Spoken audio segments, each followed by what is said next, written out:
Alright guys, Liverpool have just beaten Everton by 2-0, and I think Liverpool might just go on a good run of form now.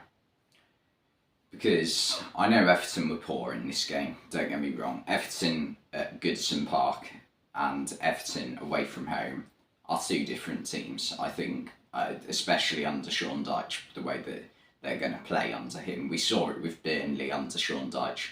Burnley's record at Turf Moor was unbelievable compared to their record away from home. So that could be what happens with Everton, I think. But in this game, Everton were really lacking Dominic Calvert-Lewin. Let's be honest. Sims didn't do horrendously, don't get me wrong, but he was just so isolated. No one up there with him. And that's not what you need on your second ever Premier League start. So I feel for him a little bit, because Liverpool weren't caused many problems in this game. In fact, there were only two occasions where Everton came close to scoring, really. One of them came in the first half, Tarkowski hitting the post from a header from a corner, and that's where Liverpool's goal came from.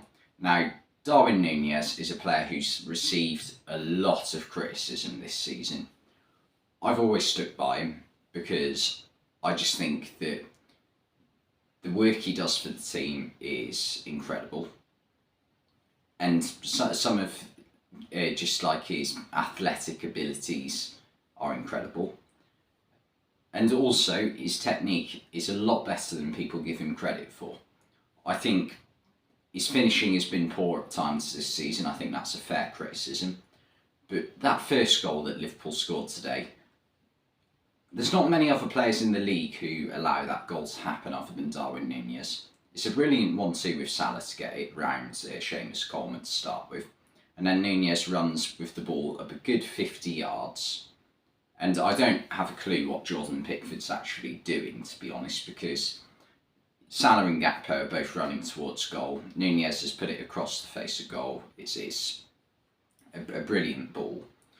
But if you're Pickford, you can't just rely on Salah not getting the ball there, because there's a very good chance that Salah's going to get on the end of that because of the type of player Mo Salah is. Salah is a player who loves scoring goals. That's you see that as a Liverpool fan, because there's been times over his Liverpool career where he's been criticised for being too greedy, and that's not necessarily a bad thing. But you know, the guy loves scoring goals. If he has an opportunity to go for goal in that situation, he will. Pickford misjudges it massively. He's praying that he gets through to Gakpo, but it's a really easy finish for Salah in the end. And it came after half an hour of really good football from Liverpool, but at the same time, Liverpool hadn't tested Pickford up until that point. Every other aspect in the game, other than the fact that Liverpool weren't getting many shots off, was really impressive. But as soon as Liverpool got the goal, everyone relaxed a little bit. Not in a bad way, but in terms of they stopped trying to rush things and things came a bit more natural. And in the second half, when Gakpo got his goal, this was a brilliant goal. This second goal is brilliant from Robertson, and it's brilliant out wide from Salah and Trent, and even Gakpo times his run to perfection, and you know, in the end has a fairly simple finish.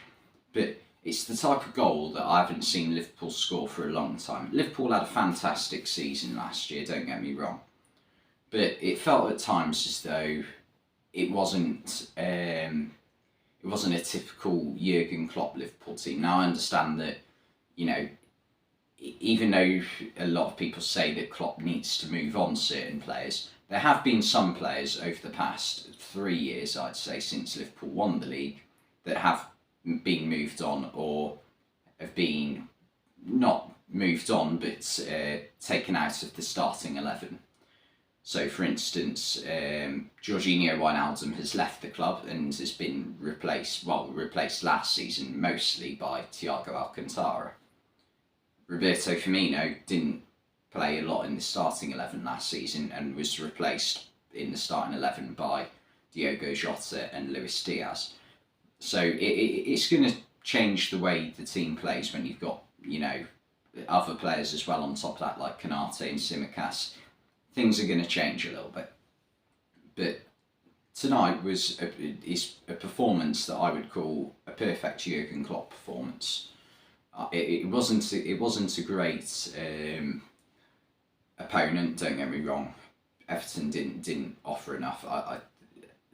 The only other chance they had in the game was towards the end when Tom Davies came off the bench. Alex Iwobi put in a brilliant cross, in fairness to him, and Iwobi was probably the only Everton player who looked like creating absolutely anything for them today. And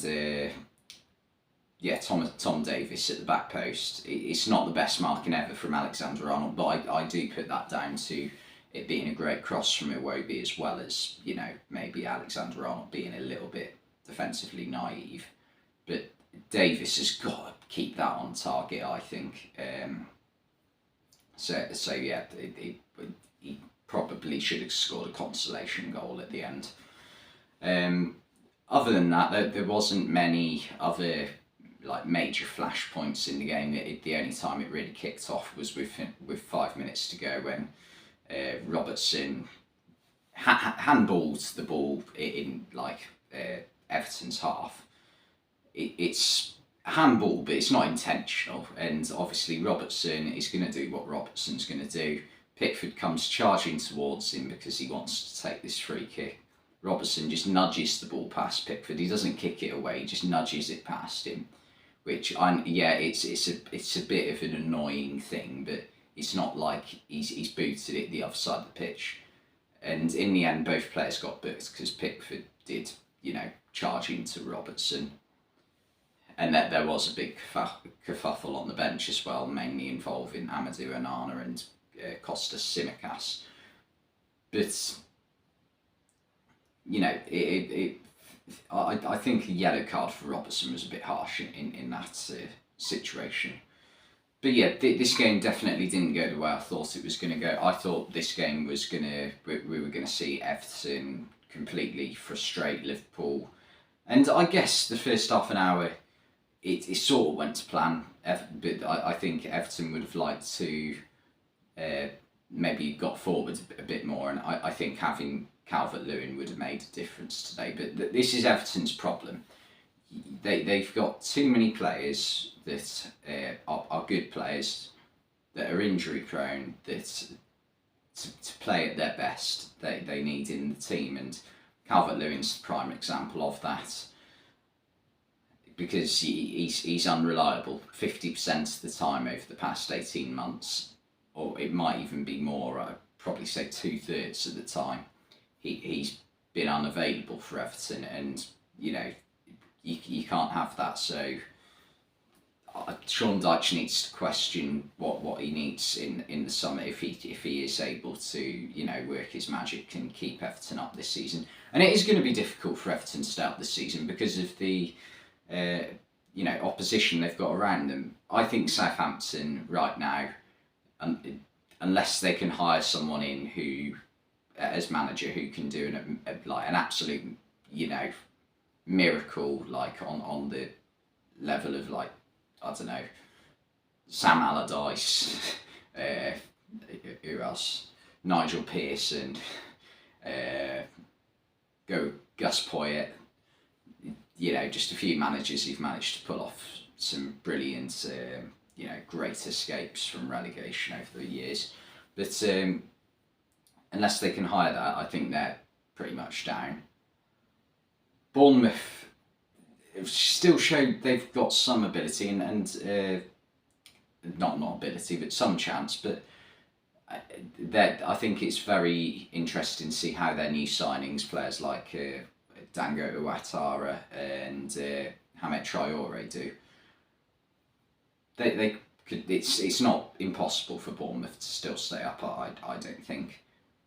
And then I think Everton's main rival for staying up will probably at the moment be Leeds United. And Leeds do have a very good starting 11 when you put it out on paper. You've got a midfield duo that was USA's midfield at the World Cup, McKennie and Tyler Adams. You've got Somerville, Nyonto on the wings, two very good players. Sinisterra as well as another option. And then in the middle, Aronson, Harrison, and then up front you've got Jorginho Ruta or Patrick Bamford or Rodrigo if he can return fit. So they have got lots of options, Leeds. It's obviously just the fact that they struggle with putting the ball in the net. But if that can change at any time, so, you know, it's going to be tough for Everton, I think. I think the other teams that have been involved in relegation battle at some point throughout the season, Wolves, West Ham, Forest and Leicester, they just look a bit too good right now. So I think there are 4 main candidates right now for relegation, so it'll be interesting to see. But yeah, Everton are very much in the thick of it right now, so it will be very interesting to see, because they didn't offer enough at all tonight, and I part of me thinks that you can't really put it down to the players on the pitch almost, because you look at the starting lineup they've put out a 4-5-1, and that was for defensive solidity, and they didn't have a lot of that, in all honesty. So maybe you look at Sean Dyche a little bit. Could he have possibly tried the 3 at the back? But that's not what Sean Dyche has ever done. So maybe it is best to stick with his principles in the long run. But you know, Dwight McNeil and Alex Iwobi, the 2 wide players, they weren't focused on getting forward. They were focused on, you know, keeping an eye on Liverpool's 2 fullbacks. So it was very hard for Everton to create any chances in this game at all. So yeah, it might just be one to forget for Everton. They've had a brilliant result last week, managing to beat Arsenal, and that they'll just try and, you know, continue their good home form, hopefully, for them. But yeah, brilliant game for Liverpool. The only proper Liverpool league game this year, 2023, that I've enjoyed watching. I mean, it is our first win after all. Cody Gakpo scoring his first goal for the club is an obvious highlight. There is a little bit of a history of Dutch players for Liverpool wearing the number 18 shirt in Merseyside derbies. Dirk Kuyt definitely scored his fair share in the 6 years he spent on Merseyside, the Red Half. But yeah, brilliant result for Liverpool anyway. Thanks for watching this video, and I'll see you next time.